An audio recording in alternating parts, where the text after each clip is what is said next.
Je vous avais dit dans une de mes vidéos, celle d'hier, voici le lien juste en haut, vous pouvez cliquer pour aller la voir, que j'allais vous faire un contenu pour vous montrer ce qui se passe réellement sur le terrain israélien. Comment est-ce que la population, certes c'est une minorité, mais qui est le vrai juif, car il y a une différence entre juifs et sionistes. Faites vos recherches, c'est très important. Les musulmans d'ailleurs n'ont aucun problème avec les juifs, la preuve. Il y a plus de 25 à 30 000 juifs qui vivent en Iran et à Téhéran et qui vivent en harmonie avec les Iraniens. Donc bref, partagez au maximum, regardez la vidéo jusqu'à la fin parce qu'il y a des surprises. Et quand vous regardez jusqu'à la fin, ça pousse en fait YouTube à se dire que ah tiens, la vidéo elle est intéressante, elle est importante, donc on va partager. D'accord? Donc je vous laisse regarder cette vidéo et on revient au fur et à mesure. Vous allez être stupéfaits. Les images. C'est la première fois qu'une ville israélienne tombe. 10 000 habitants aujourd'hui à Kiryat Shmona. Et vous attendez d'eux qu'ils restent encore un mois ou je ne sais combien. Comme vous l'avez dit, on ne sait même pas combien de temps encore dans cette réalité déprimante. Vous pensez qu'ils y resteront? S'ils avaient été évacués et pouvaient compter sur leur mémoire courte pour ne se souvenir que de l'enfance à la piscine et pas de courir à l'abri toutes les 10 minutes avec les sirènes à chaque seconde, ça aurait fait revenir 16 000 personnes. Et si vous attendez que dans un mois, 10 000 restent comme ça, il ne restera pas 10 personnes, seulement ceux qui ne peuvent pas partir seuls. Car déjà maintenant, ils se souviennent des bombardements quotidiens et me disent tout le temps que ce sera une victoire pour le Hezbollah s'ils évacuent. Le Hezbollah dira qu'il a gagné quoi qu'il arrive. Sa victoire sera qu'il ne reste plus de ville en Israël. Qu'ils évacuent ou non, ce n'est pas ma considération. Et si j'ai 4 700 appartements sans protection adéquate ou sans aucune protection, quelle victoire est-ce? Vous ne vous êtes pas soucié de les protéger maintenant, alors il est temps de mieux les protéger. Vous ne pouvez pas. Éloignez-les du danger. On n'envoie pas un soldat au combat sans gilet pare-balles, n'est-ce pas? Pourquoi mettre un civil en première ligne sans protection? C'est le minimum que Tsahal doit garantir à l'État, aux citoyens, pour assurer notre sécurité. Vous avez échoué. J'ai une fille de 2 ans et demi qui doit être emmenée à des activités de 2 heures au refuge. Je prie à chaque fois en chemin que nos résidents survivent. Qui sait ce que c'est qu'une alerte de 0 seconde?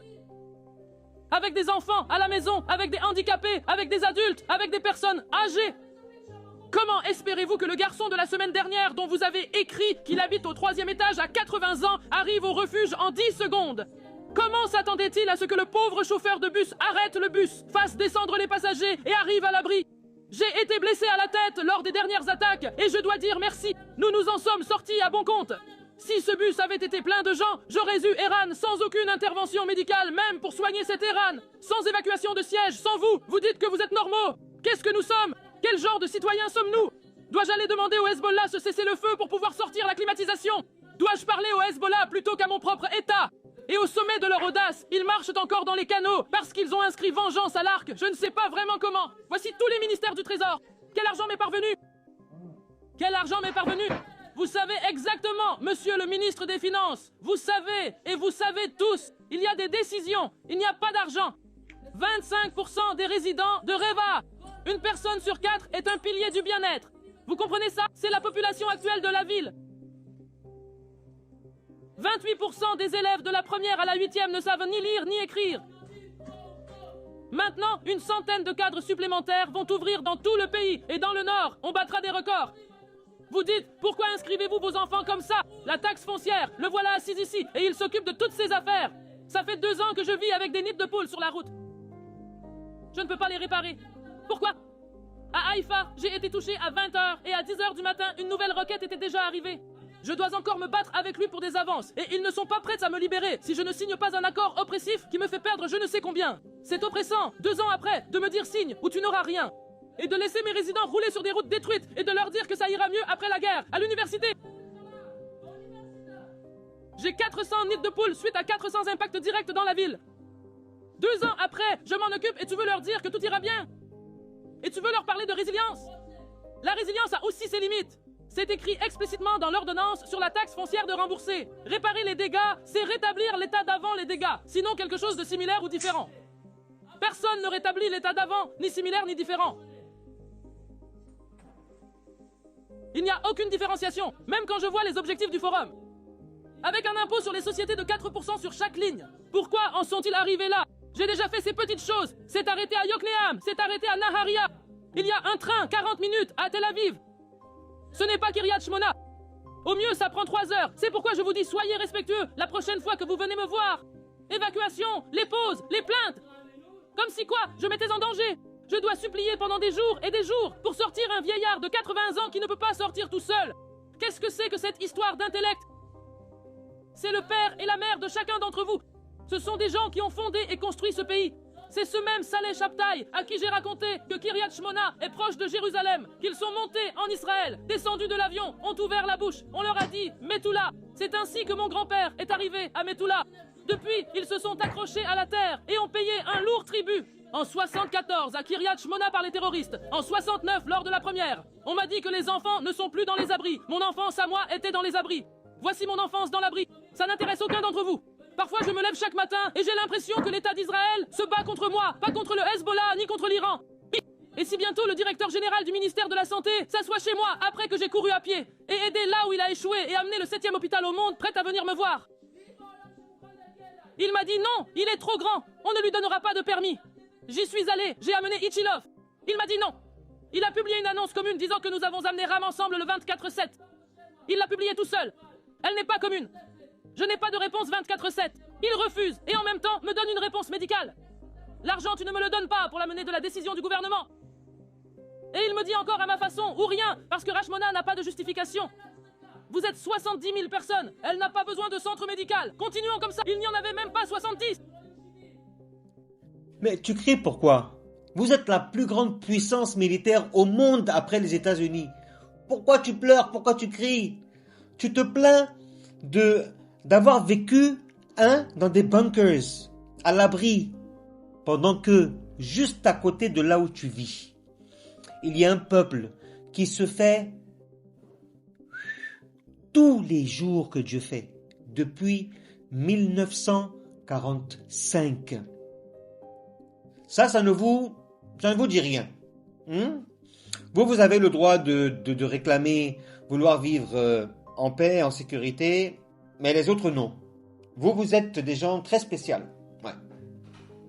Ce que tu vis, c'est 0,000000000% de ce que les Palestiniens vivent.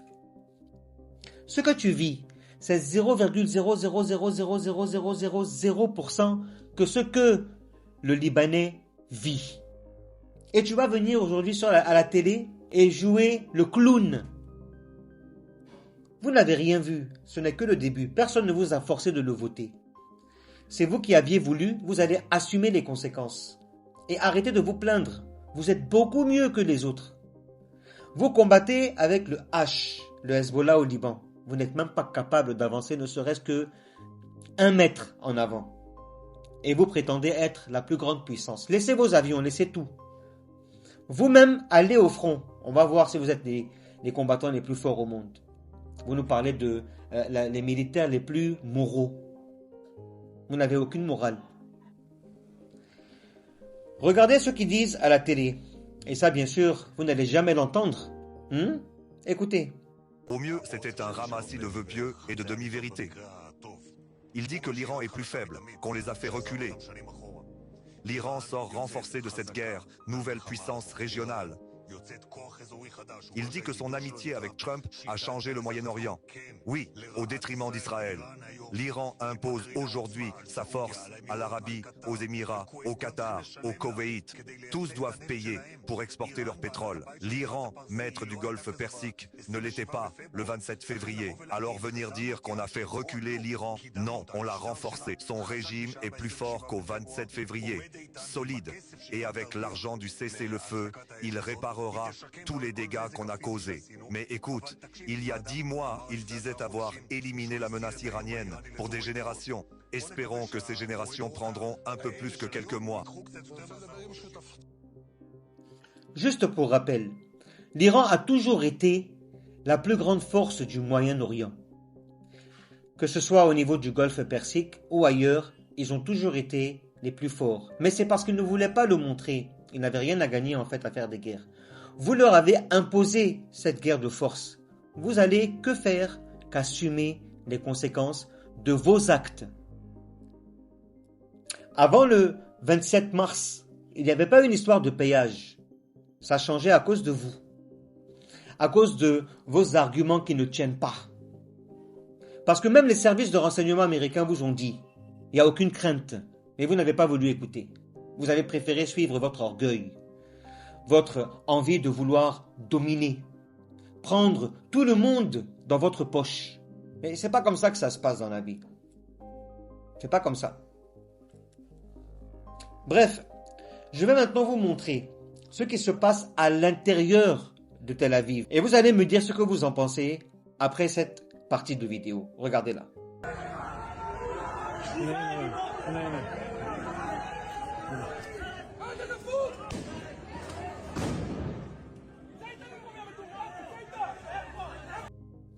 Tous ces gens-là que vous voyez sont contre ce gouvernement.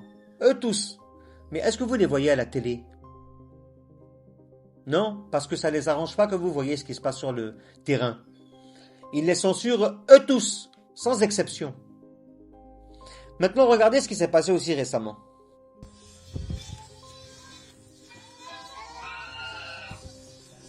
Nous sommes à Mea Shearim, un quartier juif orthodoxe au cœur de Jérusalem, transformé en ghetto par l'État israélien. Le noyau de la population de Mea Shearim vivait ici avant l'État sioniste. Beaucoup d'entre eux sont très anti-sionistes. Aujourd'hui, une manifestation a lieu en même temps que la fête de l'indépendance d'Israël. Les Juifs ne sont pas sionistes car l'idéologie sioniste n'est pas juive. L'idéologie sioniste est contraire aux croyances juives. Les sionistes ne sont plus juifs. Même s'ils sont nés juifs, ils ne le sont plus. Bien sûr, nous hissons le drapeau palestinien, car c'est d'abord un symbole qu'on n'a pas de guerre contre eux. Nous sommes contre l'occupation qu'ils subissent. Nous sommes comme des frères. Nous comprenons que leur souffrance est aussi la nôtre. Chaque sang versé nous blesse le cœur, surtout quand c'est fait au nom de la nation juive. Ils ont volé le nom de la nation juive, Israël, et nous avons honte. Nous avons très honte qu'ils le fassent en notre nom. Ils possèdent ces terres. Ça s'appelle la Palestine. Ils essaient d'effacer le nom palestinien, la tradition palestinienne. Ils ont volé le nom juif et ils volent les terres palestiniennes. Il n'y a pas de liberté ici. Il n'y a pas de démocratie comme vous le voyez. On ne peut pas exprimer nos opinions en public. On ne peut pas manifester en public et j'ai été battu aujourd'hui. Ils viennent d'arrêter un père et de laisser son putain. Merde. Ils viennent d'arrêter un père et ont laissé son enfant seul dans sa poussette en pleine rue.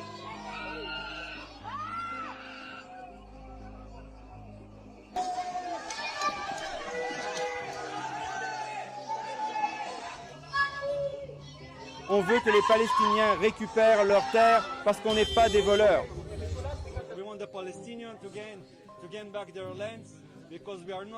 On ne veut rien leur prendre. On veut qu'ils vivent en paix et en liberté, en totale liberté. Pas d'apartheid, pas d'état d'apartheid, on n'en veut pas. Vous avez entendu? C'est en fait dit d'un juif. Un juif qui vit sur le territoire israélien, qui est contre ce qui se passe en ce moment. Mais jamais vous n'allez entendre parler de ça, parce que ça ne les arrange pas que vous entendiez parler de ça.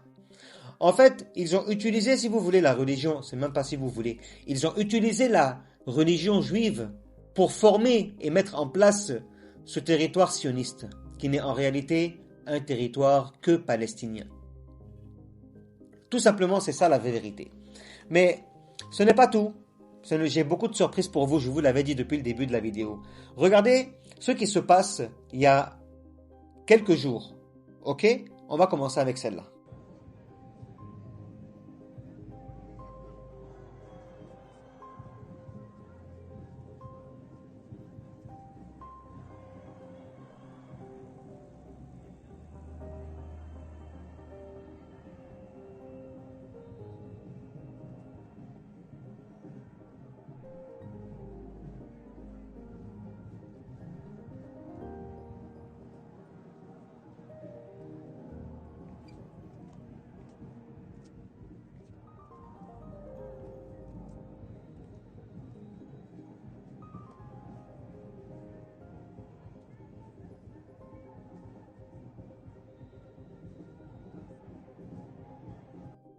Est-ce que vous avez vu ce que j'ai vu?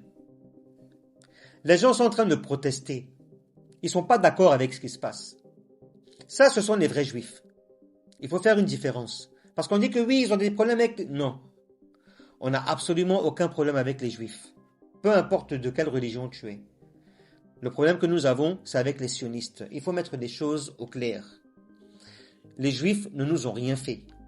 Voilà les vrais juifs, qui défendent la Palestine, qui défendent le Liban, qui défendent l'Iran. Ça, ce sont les juifs. Les autres, c'est des sionistes. Il faut faire la différence des deux. C'est très important, pour ne pas se tromper en fait. Regardez dans la même manifestation, encore une autre vidéo.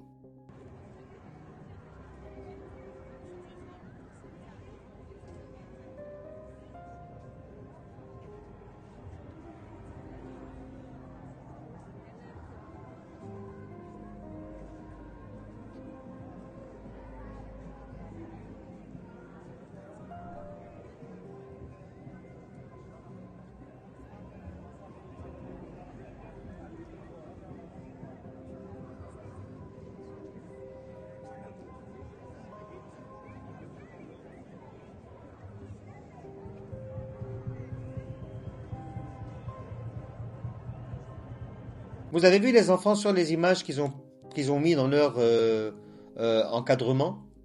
C'est les images des enfants de Gaza. C'est les images des enfants d'Iran. Les 168 enfants qui ont été tués à l'école Minab en Iran. Ce sont leurs images. Et ça, c'est encore, je vous le répète, c'est en Israël que ça se passe. Nulle part ailleurs. Et regardez ce qu'ils leur ont fait. J'ai des surprises pour vous. Regardez comment est-ce qu'ils les traitent.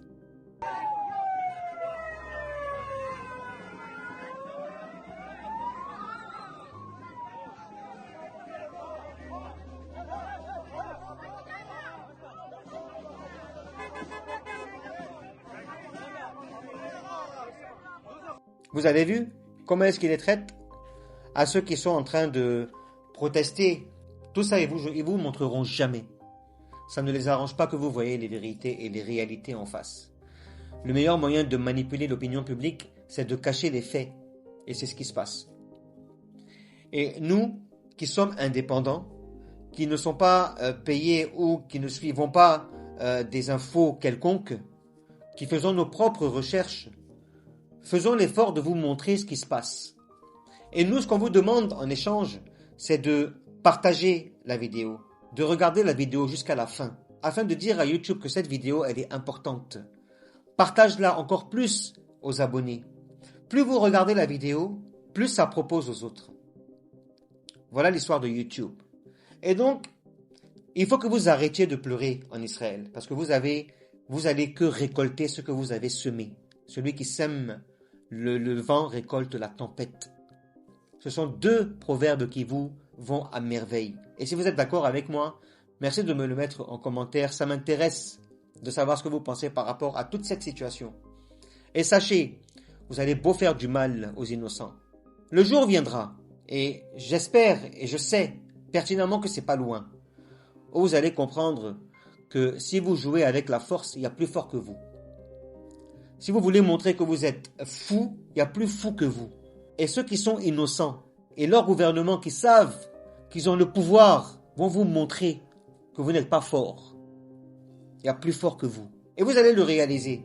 Parce que l'orgueil, la grosse tête, font de sorte à ce que vous pensez que vous êtes invincible. Mais nul n'est invincible au Créateur. Nul. Peu importe ce que vous allez faire. Nul est invincible au Créateur. Et ça, mettez-le dans vos cerveaux. Ce n'est que la réalité, ce n'est que la vérité. Bref, si vous avez aimé cette vidéo, s'il vous plaît, comme je vous l'ai dit, commentez, likez, partagez-la au maximum afin que les gens voient ce qui se passe réellement. Tous les médias vous racontent de la propagande. Rien n'est vrai. Rien n'est vrai. Tout ce qu'ils vous disent est pour défendre cette entité-là. Dont la population, certes, il y a une minorité, mais qui est contre ce qu'ils font à Gaza, au Liban, en Iran, et ils veulent la paix. Et ça, ce sont les vrais juifs. Merci à vous et salam.